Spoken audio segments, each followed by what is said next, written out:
Blake Morrison shoved the lunch tray with deliberate force. Marinara sauce exploded across white tile, lettuce scattered like confetti, and the entire Westfield Preparatory Academy cafeteria froze. Phones shot up faster than gasps. The new girl, Aurelia Brooks, tumbled backward, but something was wrong with her fall. It wasn't clumsy. It wasn't panicked. Her body moved with precision, shoulders rolling, feet finding purchase like she'd practiced this exact scenario 1,000 times. Her fall wasn't clumsy. It was kata clean. At Westfield Prep, the Morrison name writes the checks and the rules. Blake's father had just donated $2 million for the new computer laboratory. But in exactly 47 minutes, Blake would discover that some things can't be bought with Daddy's money. In 47 minutes, he'll regret every second. Aurelia rose slowly, brushing marinara from her scholarship student uniform. Her breathing remained steady, 4 counts in, 4 counts out, while chaos swirled around her. Students whispered, cameras rolled, and Blake's smirk widened. But Aurelia's eyes swept the room with calculated precision, cataloging exits, counting witnesses, noting the security camera's blind spot near table 7. She pressed her back against the nearest wall, maintaining a 30-degree angle that kept both Blake and the crowd in her peripheral vision. "I hear you," she said quietly, her voice carrying just far enough for the nearest phone microphones. The scene painted itself in sharp relief. Scholarship students versus legacy families. The divide that built Westfield's foundation. Aurelia represented everything Blake despised about the school's new diversity initiatives. She was quiet. She was careful. And worst of all, she was here on merit instead of money. "Looks like our charity case needs lunch money," Blake announced, his voice cutting through nervous laughter. "Maybe try food stamps next time, princess." Aurelia's phone buzzed against her palm. The device showed unusual wear along its edges, tiny scratches that suggested modifications no typical high school student would make. She glanced at the screen briefly, noting something that made her posture shift almost imperceptibly. "Connecticut is a one-party consent state," she murmured, more to herself than anyone else. But Jessica Walsh caught the words from 2 tables away. Blake pulled out his phone, opening the camera app with theatrical flourish. 46 minutes left in lunch period, he said, though nobody understood why the timing mattered. Let's see how long charity cases last at Westfield. Within 20 minutes, the incident had morphed into something far worse than spilled food. Blake's football teammates had created a group chat called Scholarship Spotting, complete with a viral hashtag, Scholarship Spill. The video clip, Blake's perfectly angled shove, Aurelia's unusual fall, her measured response, spread across social media platforms like digital wildfire. Aurelia watched the online harassment unfold with the same measured breathing technique she'd used during the initial confrontation. Her classmates giggled at memes featuring her face photoshopped onto food stamp applications. Comments flooded in from accounts across Connecticut, most echoing Blake's sentiment that scholarship students didn't belong among Westfield's elite. But something else was happening simultaneously, something none of Blake's followers noticed. Aurelia moved through the aftermath with deliberate precision, her behavior patterns suggesting training far beyond typical teenage social navigation. She documented timestamps, recorded conversations, and maintained what observers might mistake for remarkable composure under pressure. The cast of players became clearer as lunch period progressed. Blake Morrison commanded center stage, captain of the football team, son of board chairman Donald Morrison, and heir to enough family wealth to fund small countries. His entourage included the usual suspects, entitled teenagers whose greatest life challenge involved choosing between European vacation destinations. Aurelia Brooks represented the opposite end of Westfield's social spectrum: new student, scholarship recipient, conspicuously alone. But Jessica Walsh, a neutral observer with journalistic instincts, noticed details others missed. Aurelia's responses seemed too controlled, too strategic.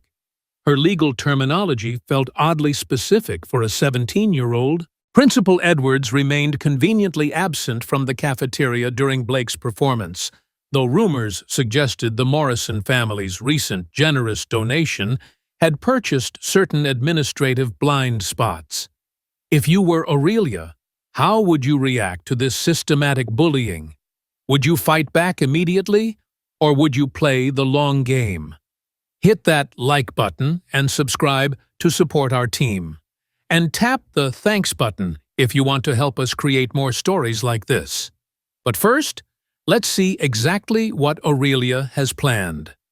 The question hanging over Westfield's manicured campus wasn't whether Aurelia could survive Blake's harassment.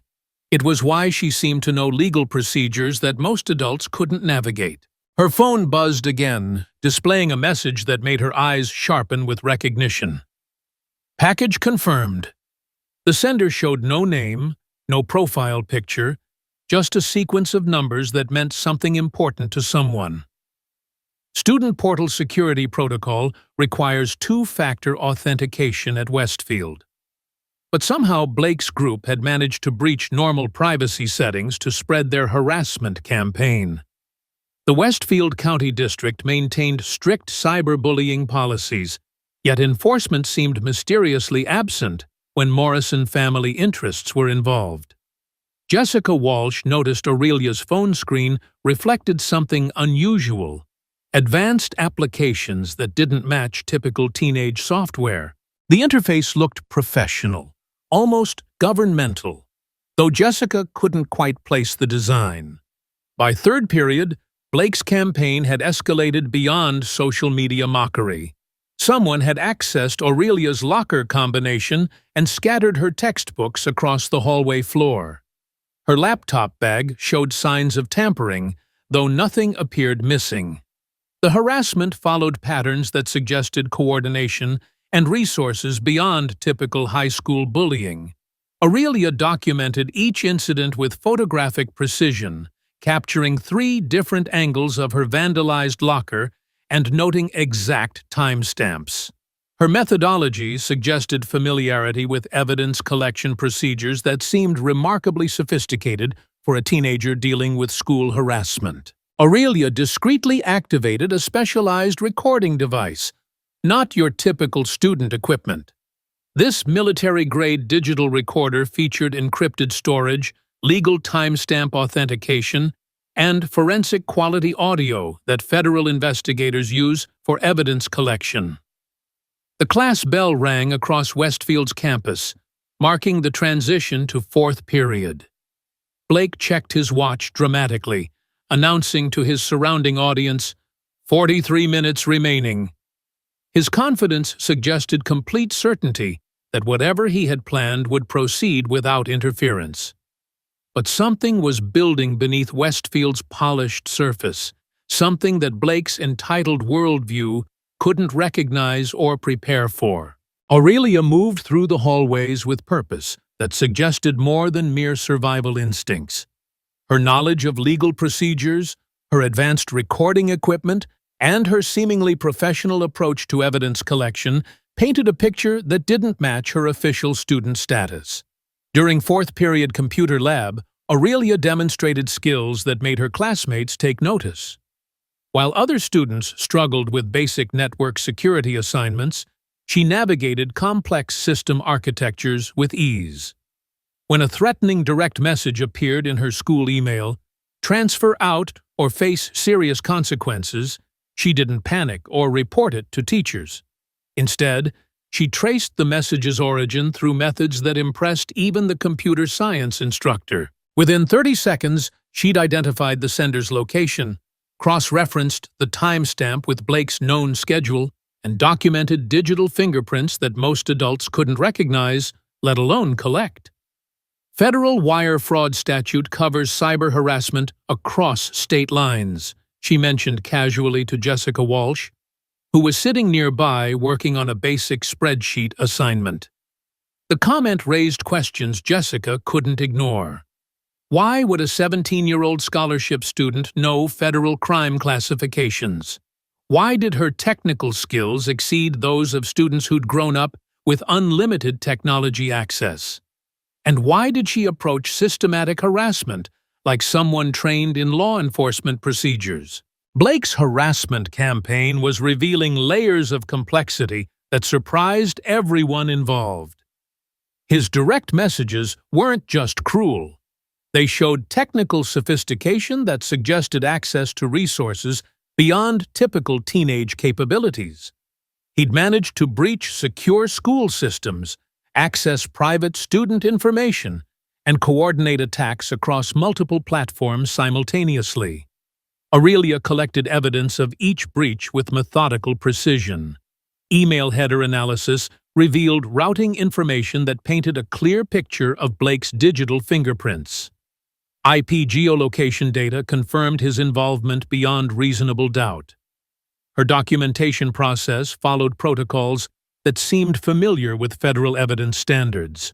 The timing correlation was particularly damning. Every threatening message corresponded exactly with Blake's social media activity, his known class schedule, and witness accounts of his physical location. The digital trail created an airtight case that would satisfy legal scrutiny far beyond school disciplinary procedures. During fifth period study hall, Aurelia's phone rang briefly before the call disconnected. Jessica Walsh heard only fragments of the conversation, something about federal jurisdiction and target confirmed. The caller's voice sounded authoritative, professional, and distinctly adult. The call lasted less than 10 seconds, but it shifted something fundamental in Aurelia's demeanor. Her movements became more deliberate, her attention more focused. She began organizing her collected evidence with renewed purpose, as if preparing for something significant. Network administrator alerts pinged across campus computer systems. Students noticed unusual activity in the school's digital infrastructure, unauthorized access attempts, security breach warnings, and system vulnerabilities that hadn't existed the day before. The timing wasn't coincidental. Blake had escalated his harassment beyond social media mockery and physical intimidation.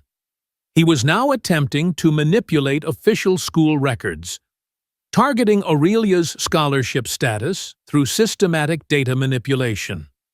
His confidence suggested certainty that his father's influence would shield him from consequences.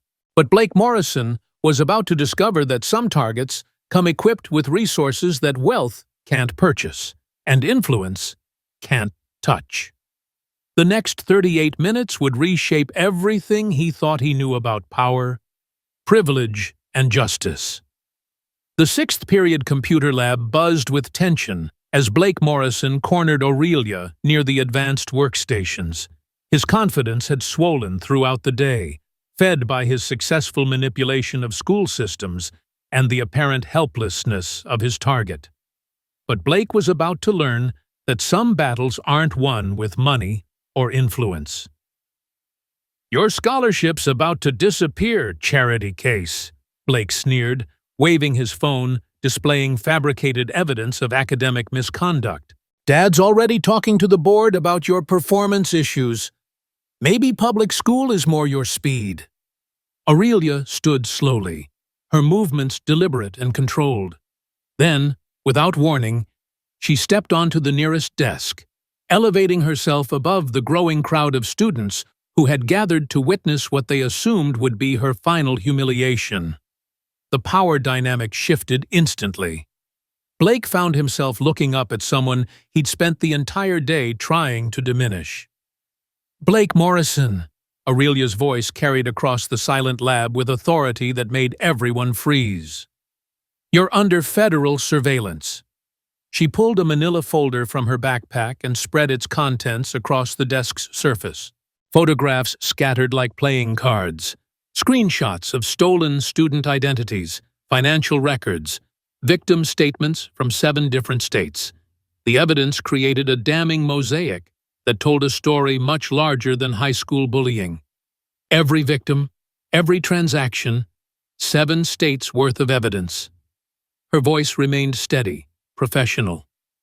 Sarah Chen from California, identity stolen for fraudulent college applications. Michael Rodriguez from Texas, financial aid redirected to Morrison family accounts. Jennifer Walsh from Florida, scholarship funds diverted through shell companies your father controls. Blake stepped backward, his face draining of color. The crowd pressed closer, phones recording every word. This isn't high school drama anymore, Blake. This is federal prison. Aurelia's eyes never left his face. Wire fraud across state lines, identity theft of minors, computer fraud affecting federal financial aid programs. Each count carries up to 20 years. You're lying, Blake whispered, but his voice cracked with uncertainty. Aurelia reached into her wallet, extracting a badge that caught the fluorescent light. The shield showed only partially, enough to reveal Federal Bureau before she closed it again. The room erupted in gasps and frantic whispering. Do you think Blake deserves to be arrested? Or could his family's influence still help him escape justice? Let us know what you think in the comments below. Junior federal cybercrime agent, Aurelia announced to the stunned crowd. My mission: dismantle the interstate student identity theft network operating through elite preparatory schools. Blake, your family's operation has been under federal investigation for 18 months. The revelation hit the room like a thunderbolt. Students who had laughed at the scholarship girl now stared at a federal law enforcement officer who had been gathering evidence while enduring their harassment. Blake's hands began trembling visibly. Dad will fix this, he repeated like a mantra, pulling out his phone with shaking fingers. Dad fixes everything. He'll make this disappear. But Aurelia wasn't finished. Your father's donations to 17 preparatory schools across the country weren't charitable contributions. They were payments for access to student databases, financial aid information, and admission records. Morrison Tech Consulting Company has stolen identities from over 400 students in the past 3 years. Jessica Walsh, who had been recording everything on her phone, stepped forward. Holy cow, this is insane! You've been investigating this whole time? Every threat Blake made, every system he breached, every piece of harassment, all of it was recorded and documented according to federal evidence standards. Aurelia gestured to her phone, which displayed a sophisticated interface unlike anything the students had ever seen. The Connecticut Attorney General's office will receive a complete evidence package within the hour. The computer lab's door burst open as Principal Edwards rushed in, followed by 2 men in dark suits who moved with unmistakable law enforcement authority. Blake's eyes widened in terror as he recognized the reality of his situation. Blake Morrison, one of the agents announced, you're under arrest for federal wire fraud, computer fraud, and conspiracy to commit identity theft. Blake's legs gave out, and he collapsed into a nearby chair. No. Dad said this could never happen. He said we were protected. He said, Your father said a lot of things, the second agent interrupted. Donald Morrison is currently being arrested at Morrison Tech headquarters. The FBI's cybercrime unit is executing simultaneous raids on 17 preparatory schools and 43 shell companies associated with your family's operation.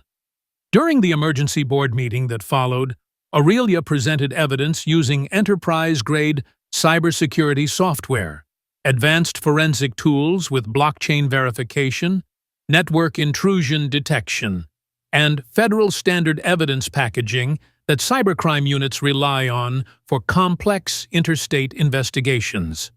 The scope of the Morrison family's crimes stunned even seasoned investigators. They had created a sophisticated network that targeted wealthy preparatory schools specifically because their students represented high-value identity theft victims. Rich families paid premium prices for college admissions consulting, making them perfect targets for financial exploitation. Blake's harassment of Aurelia hadn't been random teenage cruelty.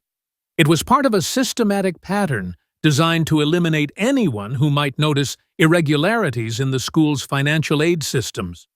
Previous students who had asked questions about scholarship discrepancies had faced similar harassment campaigns until they transferred away from Westfield.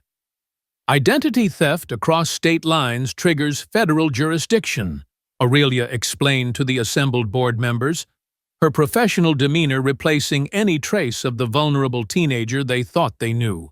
The Morrison operation affected victims in California, Texas, Florida, New York, Massachusetts, Connecticut, and Pennsylvania. Total damages exceed $12 million. Principal Edwards sat in stunned silence, realizing how completely he had been manipulated by the Morrison family's influence. The recent computer lab donation hadn't been generosity. It had been payment for administrative access that allowed systematic data theft. The technological sophistication of Blake's harassment now made perfect sense. He hadn't been using typical teenage hacking skills. He'd had access to professional-grade cybercrime tools provided by his father's operation. The threatening messages, the social media manipulation, the security breaches, all of it had been far beyond normal high school capabilities. Federal agents secured computers throughout Westfield's campus, collecting evidence of the broader conspiracy. The Morrison family had recruited corrupt IT personnel, bribed administrative staff, and manipulated board members across multiple states. Their operation represented one of the largest educational fraud schemes in federal law enforcement history. Blake Morrison was officially charged with 17 federal counts, including wire fraud, computer fraud, conspiracy, and identity theft. His father, Donald Morrison, faced additional charges for racketeering, money laundering, and operating a continuing criminal enterprise. The family's assets, including their Connecticut estate, technology consulting company, and offshore accounts, were frozen pending federal seizure proceedings. The Morrison Tech Consulting Company was shut down permanently, its offices raided simultaneously across 7 states. Over 200 employees were questioned, and dozens faced criminal charges for their roles in the identity theft network. The operation's tentacles reached into prestigious preparatory schools, college admissions, consulting firms, and financial aid processing companies throughout the eastern United States. But as federal agents celebrated the successful conclusion of their investigation, new questions emerged about the scope of similar operations. The Morrison network had been sophisticated, but intelligence suggested it wasn't unique. Other families, other schools, other corruption networks might be operating with equal impunity. The emergency board meeting at Westfield stretched past 8 o'clock that evening as administrators grappled with the reality of their situation. The school's reputation lay in ruins. Parents demanded answers about their children's security. Federal investigators warned that the investigation might expand to include other board members and administrative staff. Blake Morrison sat in federal custody, his entitled worldview shattered beyond repair. The protection he'd assumed would last forever had evaporated in less than an hour. His father's promises of immunity had been exposed as lies built on criminal foundations. "Some lessons can't be bought with Daddy's money," Aurelia observed quietly, as federal agents led Blake away in handcuffs. For the first time since kindergarten, Blake Morrison faced consequences he couldn't escape through family wealth or influence. Federal charges couldn't be dismissed with donations. Prison sentences couldn't be negotiated away with board connections. Justice, it turned out, operated according to rules that money couldn't rewrite. The investigation's resolution brought mixed emotions for Aurelia. Justice had been served, the criminal network had been dismantled, and hundreds of victims would receive compensation for their stolen identities. But she also recognized the human cost of her mission. Blake had been raised in a system that taught him he was above consequences, that wealth created immunity from accountability. His crimes were serious, and his victims numerous. But he was also 17 years old, and had never learned to distinguish between right and wrong in a meaningful way. The network reached deeper than anyone imagined, Aurelia confided to Jessica Walsh as they watched news vans gathering outside Westfield's main entrance. Federal investigators had discovered connections to college admissions scandals, financial aid fraud, and identity theft operations spanning the entire eastern seaboard. Black SUVs with cybercrime unit markings pulled away from Westfield's campus, heading toward other preparatory schools where similar investigations were already beginning. The Morrison operation had been just one node in a much larger network of educational corruption that would take years to fully unravel. Jessica Walsh published her first-hand account of the day's events in the school newspaper, though federal authorities required her to redact certain details that might compromise ongoing investigations. Her article would later win state journalism awards and help expose similar corruption networks at other elite institutions.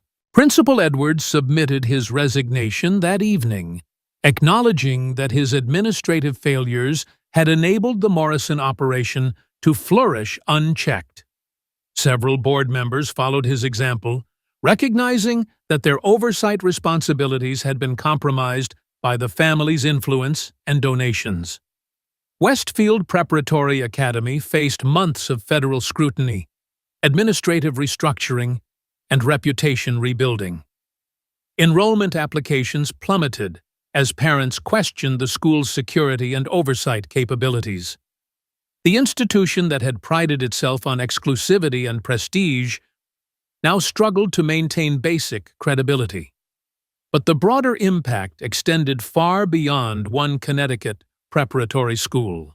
Federal prosecutors used evidence from the Morrison investigation to build cases against similar operations throughout the country.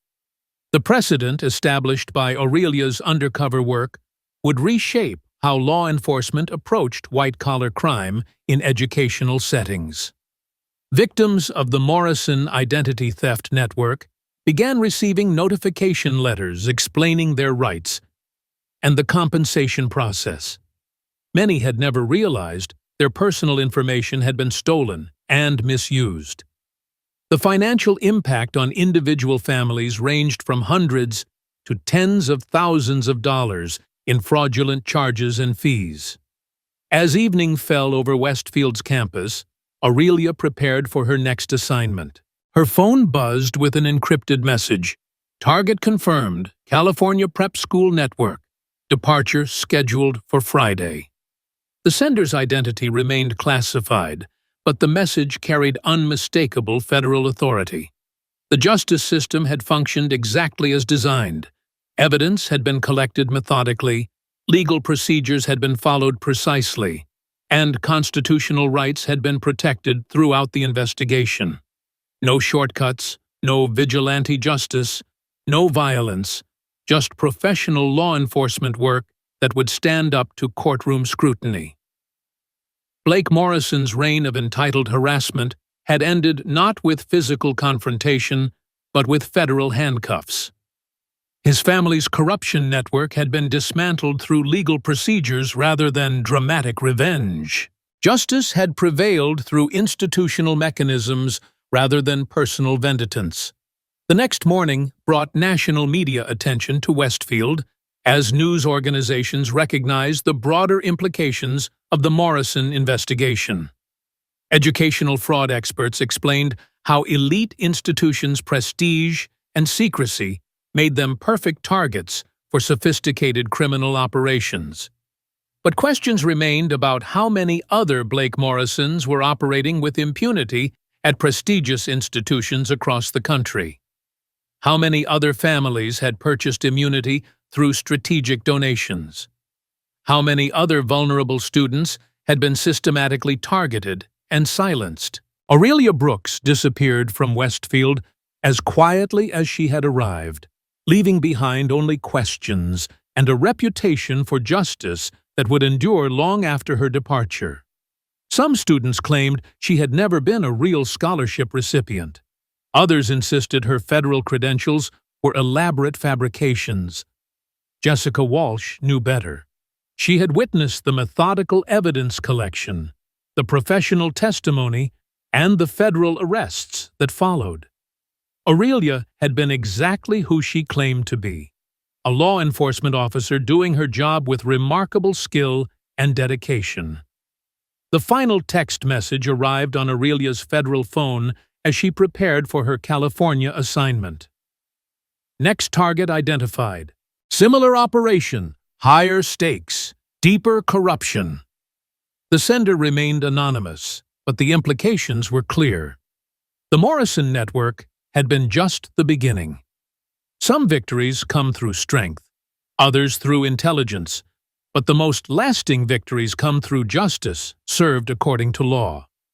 Blake Morrison learned that lesson in federal custody, but by then it was far too late for redemption.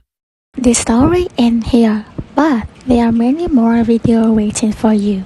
So, if you enjoy, please take a moment to like, subscribe to the Wrong Target Story channel, and don't forget to turn on the bell.